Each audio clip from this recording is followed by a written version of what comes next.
everyone. My name is Padmini Nidumolu, and I'm the co-founder of Lean in Agile, an initiative to bring and celebrate women in Lean and Agile spaces across the globe. And this video that you're watching is part of LIA100, which is also called Lean and Agile 100. It's an initiative, again, under the umbrella of Lean and Agile to recognize and celebrate the journeys and stories of incredible women in Lean and Agile spaces. These are 100 among many others.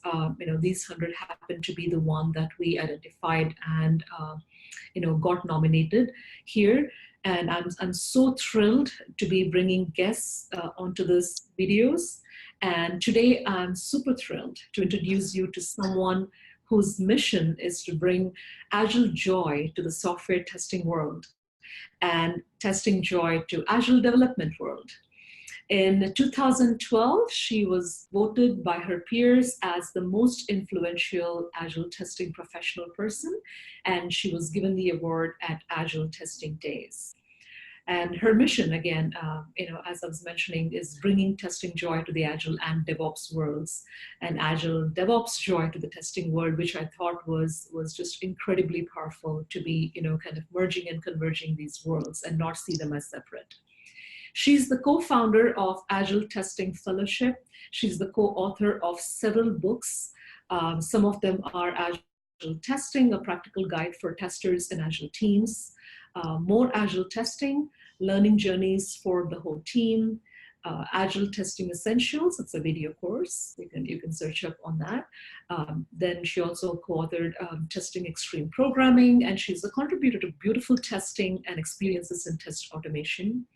She regularly contributes articles about Agile testing to several publications.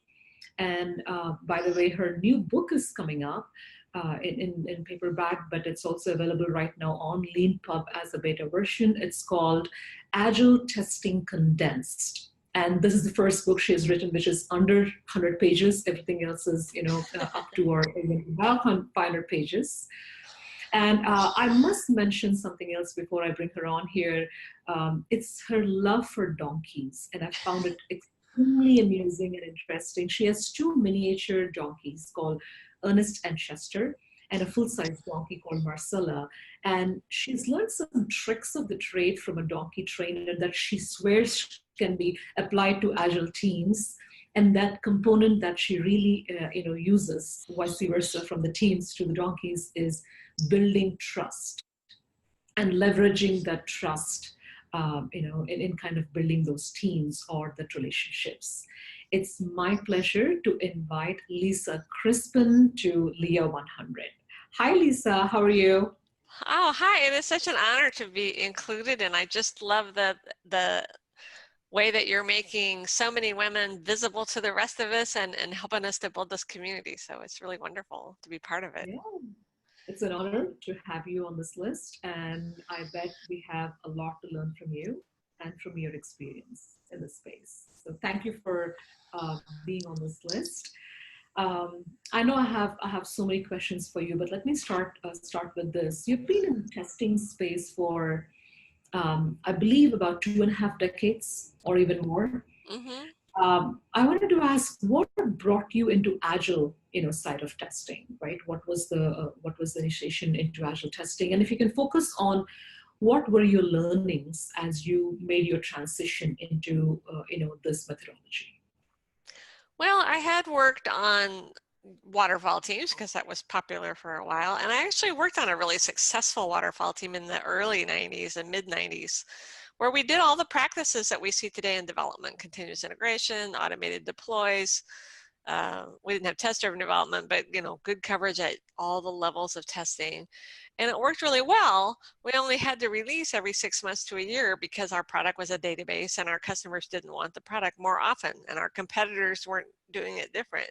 But then I moved into a web startup, and all of a sudden, at a faster pace, our competitors are getting features out before we do, and we're getting features out and realizing, oh, that really wasn't what our customers wanted, or gosh, there were some bad bugs we didn't catch.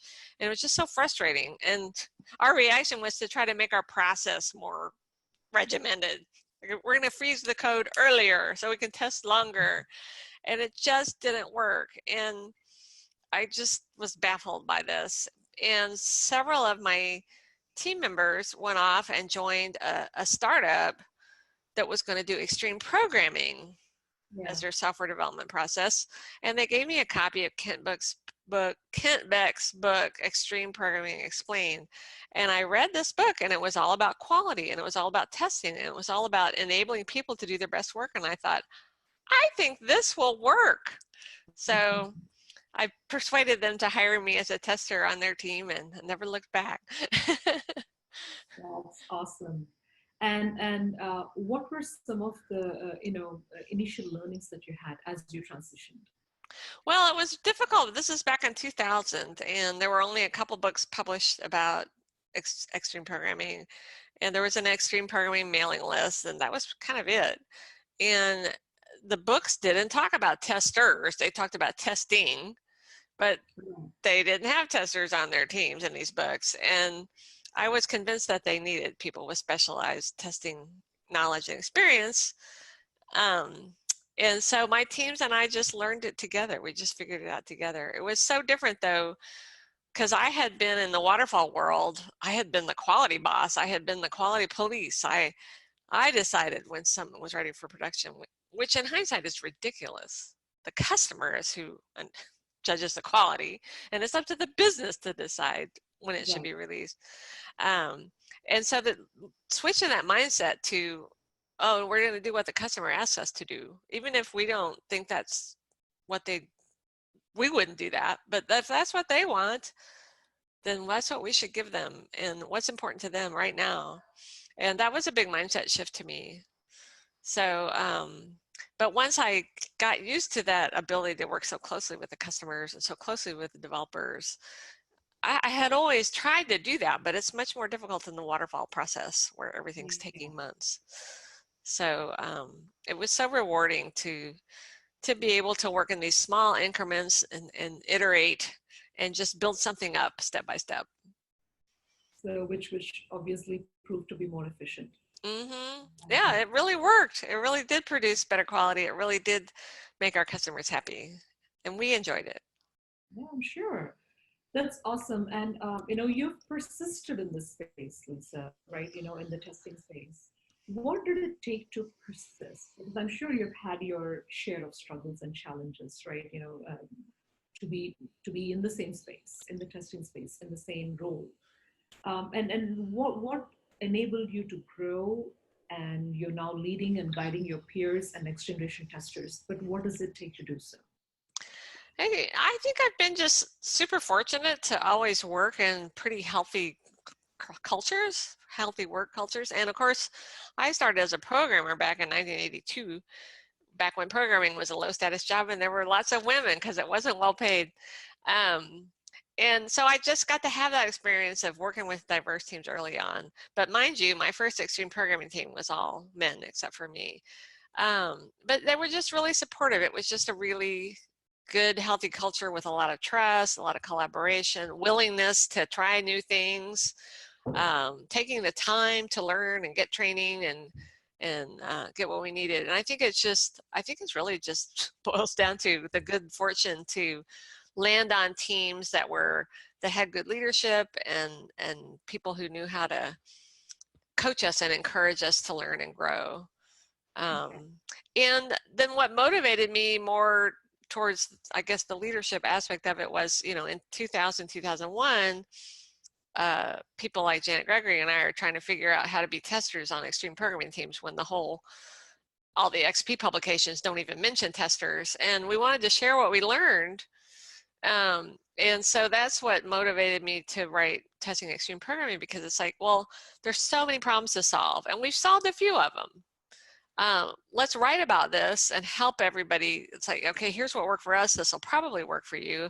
And then let's go and move on to the next problems and solve those. So at least we can get the basics. And that's what motivated me to co-author that book.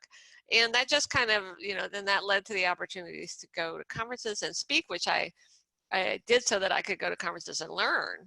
It was the only way I could get to a conference was to speak and get my conference registration free and things like that. And you know, writing for magazines, writing for blogging later on. It was just the motivation to share what we had learned with other people and just pay forward the help that I was getting.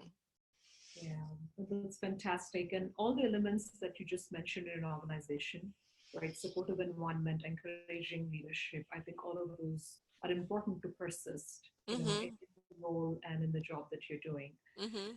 So, as you work with several teams and organizations in your career, right, in the span of your career, especially you've been involved, in very high performing teams, right, from the get Mm-hmm. go. So, from your perspective, what impact does diversity, and I want you to focus on gender diversity just for the sake of this discussion, what impact does diversity have on the performance of the teams and the long term business impetus, if you will?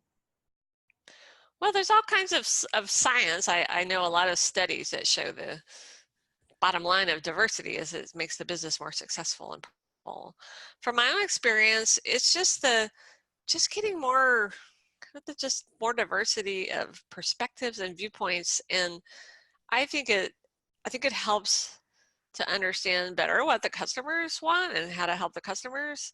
So my first extreme programming team, as I said, was all men. Um, but my second team was pretty much 50-50, and I felt like I just felt like we had a better relationship with the customers. I felt like more people thought of more questions to ask the customers. It wasn't just, usually it was, my first team was, I was the only one who thought of the questions. Because everybody else was a programmer and they were very focused on, okay, well, here's how we're going to implement this, rather than questioning, what's the purpose of this feature? Why do you want it? What are you trying to accomplish? And helping the business owners. None of us are good customers. None of us know what we want until we have it. So how can we help that person think about what they think they want and what will really bring value to them? And I felt like when we had a more gender diverse team, those kinds of different questions got asked by more people, and we, probably we each come with our own unconscious bias, but when we come with such different experiences, we maybe have different biases, and so it helps us overcome some of those. Yeah. And I just felt like it made a difference, and it just, for me, made it a nicer, a more enjoyable place to work in a lot of ways. So. Oh, yeah. No, that's awesome. Let's talk about your books, Lisa, or you being an author. And I ask this question to almost every woman I interview because your answer might address a very deep-rooted self-doubt that most of us might have. So you've co-authored several books, and you regularly contribute to many publications, and you're always expressing yourself in some shape or form. I would like to know what were some of the initial hurdles that you faced when you set out to write, and if you can focus on the internal, the self-doubt that you might have battled with, if at all, and also share about any external barriers that you have experienced. Well, I think a common reaction that I had, and I see in a lot of people, is, well, there's nothing special that I know that other people don't already know. But in Right. fact, that's not true. My own experience is unique and different from everybody else's. And the difficulty I had I couldn't find this information. So we just had to experiment and try things and see what worked. It was so frustrating. It's like, why can't somebody just give me some guidance here? And that's what motivated me to share what we had done, because it's like, oh, I really don't want other people to suffer through this. I can Right. help them with this part. And, there's more that we'll need to do as a community. And of course, each team has a different context. But some of the big things, yeah, we know some of these basic practices and principles work across the board for most every team. And I just wanted to save people that pain and help move the community forward and not have everybody reinventing the wheel. So that's Right. what motivated me to keep going. And having a co-author, I don't think I could have done it on my own. But pairing is a great agile practice, and Yes. and it works really well for writing as well, because when I'm feeling like, oh, I just feel stuck, I don't know what to say next or what to write next, my co-author can take up that part and say, here, let me take that for a while, and why don't you work on this? And you can keep trading off and keep each other motivated and going. And if you just have a bad spell and a bad period, you want to sit back for a few weeks, you can do that. Yeah. So I think that's a really important thing for me. Yeah, and you probably are the third or fourth, woman in my interviews, in my series of interviews, who said that, right? When you set out to write something, you always your self doubt is everybody knows what I'm about to say, so it might be Mm-hmm. silly or even redundant, but it's Mm-hmm. not the case because every perspective is unique. So thanks for sharing that. That's very, very profound, and I think that is something that we all need to kind of believe that Mm-hmm. everybody has unique perspective. That's great. I was looking at the work, the body of work you were doing, Lisa, and you offer, the tutorials or workshops on something called whole team approach to testing and continuous delivery. Mm-hmm. Can you share a little bit about that? Because that whole team testing is very intriguing. Well, the whole team, the whole team approach to testing, I mean, that came from extreme programming. The whole team was responsible for quality. And I just thought that was so smart and it worked so well. And so when Janet and I wrote our book, we really emphasized that, our first book, we really emphasized that because both of us had worked on teams where it worked beautifully. It was hard getting started, but once we figured out how to collaborate for quality, how can I as a tester transfer some of those testing skills to non-testers on the team? How can we work together as we're thinking of a new feature? We're going to start by thinking of how will we test a new feature, and what testing activities do we need to plan in as we're planning this feature or planning this user story. And we just saw how well that worked, and we wanted to help other people take that approach because we knew how well it worked. And in any context, because your team is going to look at the problems that it has or the obstacles it faces, and as a team, you're going to find ways around those problems. You're going to experiment with new techniques, new practices, and see what works for you. And testers, and we've always known testers can't test quality into a product, right? And so it has to really be something the team bakes in from the beginning. And we just saw that work so well. And so we've spent a couple of decades now trying to pass that message along to other people. And as we kind of add new, or teams get to new goals, like, oh, we want to do continuous delivery, we want to be able to do frequent small changes to production for our customers and keep giving them little bits of value. That's challenging. So that presents a lot of testing challenges. Well, one tester or one testing team can't figure out all those challenges. You need the whole team working on those and thinking about it from a testing perspective, because continuous delivery is so much about testing and all kinds of different testing activities. And again, building that quality in from the start. So it again needs a whole team approach. Yeah, yeah. No, that makes a lot of sense. And that brings me back to your involvement with Agile community, right? It's been what, 2 decades now, if you started in 2000. Can you share your thoughts on the trends that you've observed, right? What's stopped or what started, or what's better now, what's worse now? Oh, that's an interesting question. I mean, there's definitely a difference from back when we started with extreme programming and everyone said, well, it's only for small co-located teams. Yeah. Right. And we don't need testers. We don't need business analysts. We don't need design. It's like, why don't we need these other people? Because the first XP project happened to not need them and they wrote about it, so you can't necessarily extend that to everything. But in fact, it has now become a mainstream thing that big enterprise companies that are distributed around the world are doing it. Probably some are doing it more successfully than others. And, there's a lot of dysfunction that I hear about where people are just, originally it was a grassroots thing as a team. Oh, let's try this. Let's try extreme programming, or let's try Scrum. And then it was like just flung down from on high. You will now be Agile.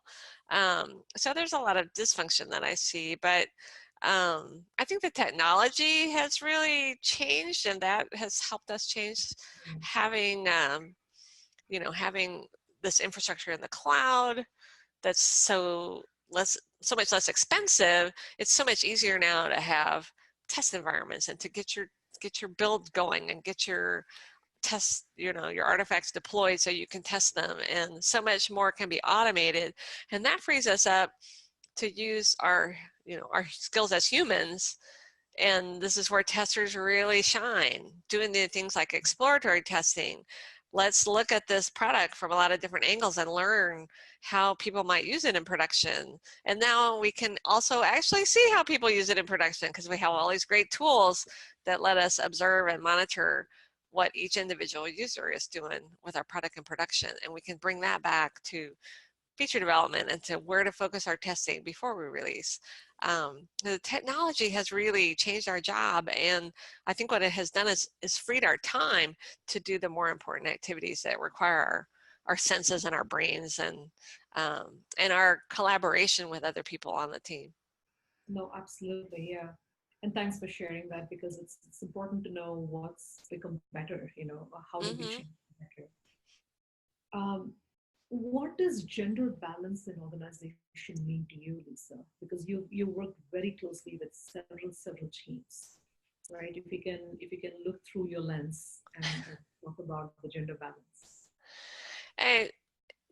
Again, I just think that diversity is so vital for success. You can't be innovative if you just have a homogenous group of people.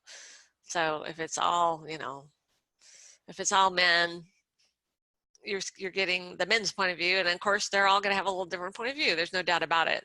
But the women are going to bring just a whole new perspective, and just different strengths. Obviously, you can't generalize about everything, but the more diversity we have in every way, the better it is. And I'm lucky to work on a team now that has some not a huge number of women, but more than I'm used to, and even a few women engineers. And a few months ago, the company actually made it a goal of, we want more diversity. We think it's important. We see the value of it. And so it's difficult because, it's just harder to find women to hire. You have to go out of your way to look for different places than you looked for the men developers.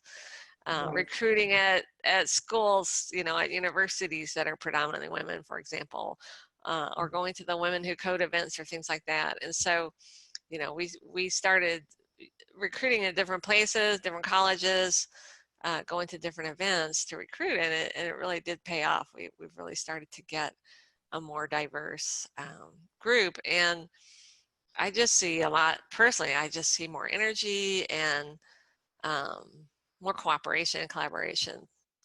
I can't scientifically explain that, I guess, but. Yeah, no, I mean, I totally, can kind of relate to that. And I think from your experience, being the only woman programmer in that extreme programming group that you just mentioned, right? So yeah, totally get that. And it's very important, as you said, there is a different energy that, the group can bring. And as you said, yes, everybody has their own perspective and viewpoint that's offered, but it's just, very, very, different when you have the balance. So, no, it's awesome. Now over to your superpowers, if you can. What are some of the superpowers that you wear on your sleeve as you work, as you write, as you coach? Well, I think I have a superpower that's common to a lot of testers, and that's knowing when you need to get people together to talk, and knowing who those right people are to bring together, and how to facilitate them getting a conversation going with each other. Yeah. And we see that. Yeah, it really is. Yes. So, if I'm testing something or working with a developer, and maybe I've written a test that they're going to automate, and they say, well, what you have here is not the correct output for these inputs. That's not how the business rule works. And I'm like, well, no, I think it is. I think it is how the business rule works. Well, let's go get the product owner and let's talk about it. Janet and I called it the power of three. George Dinwiddie came up with a much better name for it, which is three amigos. And now I think it's more amigos than that, because I find often we need to have input from the designer, or we need to have input from customer support, or maybe we need input from an operations expert or a database or data expert. And so just knowing to bring those right people in the room and talk about it. And we also have, you know, a lot of frameworks that let us structure the conversations in a way that we won't forget some detail of it. Think, for example, example mapping, you know, where we gather for each story, we say, what's the purpose of the story? What's the value in that story? And then what are the business rules? And let's illustrate those business rules with examples so that we all understand them. Doing that in a cross-functional small group, then if you have a larger team, you can bring that information to the larger team, and we all start on the same page as we start talking about those features and developing them. So I think testers are really great at that, and we're not afraid to do something that's not even about our, you know, a lot of times I've had to go just get answers on a design. Well, that's not my job as a tester. I'm not the designer, but we need that information to finish the feature. So who can we get that will help us, and knowing who those people are. Yeah, and all of us need that superpower, Lisa, you know, not just testers, but, you know, very rightfully said. Thanks for sharing that. Now I want you to share about any authors or, you know, great books besides yours that you would like to recommend. Oh, there are so many great books. One of the go-to books for many years now for me is, you know, I'm often in a position where, gosh, you know, like back in the early aughts, I worked for a team that said they wanted to be agile, but they were just doing the kind of the cargo cult thing. Well, we have stand-ups and 2-week cycles, so we're agile. And they were, you know, it was so painful. It was just so painful. It's like, I know we could do better and be happier, and our customers would be happier. And, you know, how do you get people to change? Well, you don't get people to change with logical arguments or facts. That doesn't work. And so back then, Linda Rising and Mary Lynn Manns were writing their book called Fearless Change. Yes. And it's all patterns to try to affect change.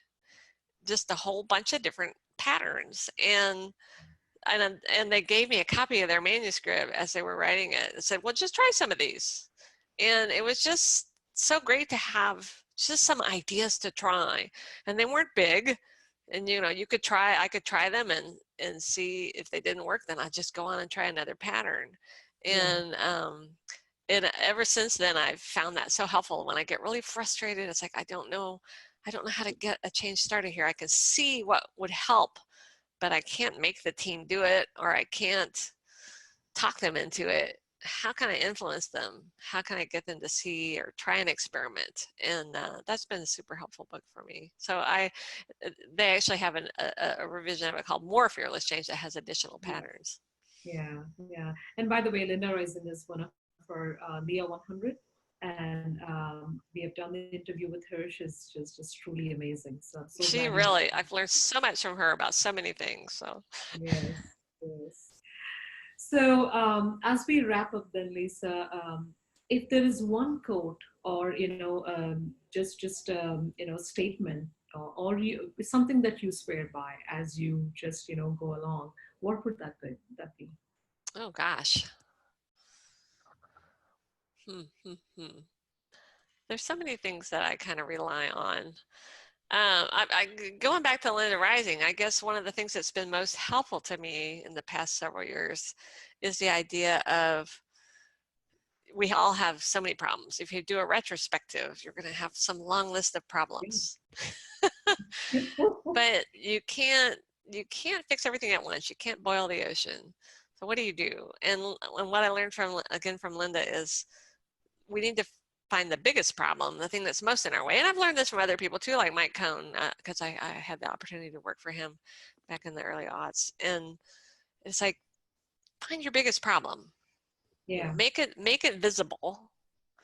Find ways to measure it, and then try small experiments to make that problem smaller. You know, just do something. Let's try this for a couple weeks. You know, don't make a big investment. Just, Linda calls them small, frugal experiments.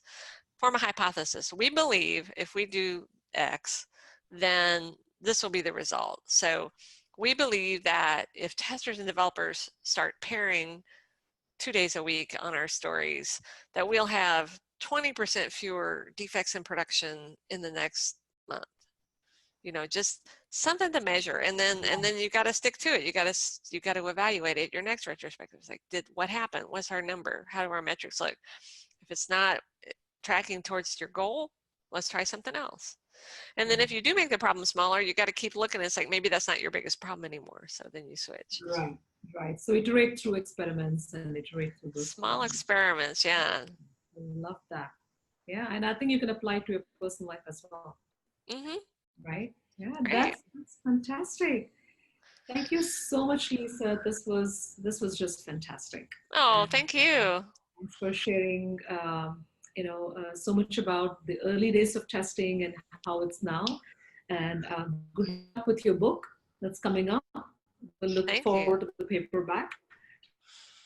Yeah. And looking forward to hearing more from you. Thank you. It's great to have all this collaboration in the community.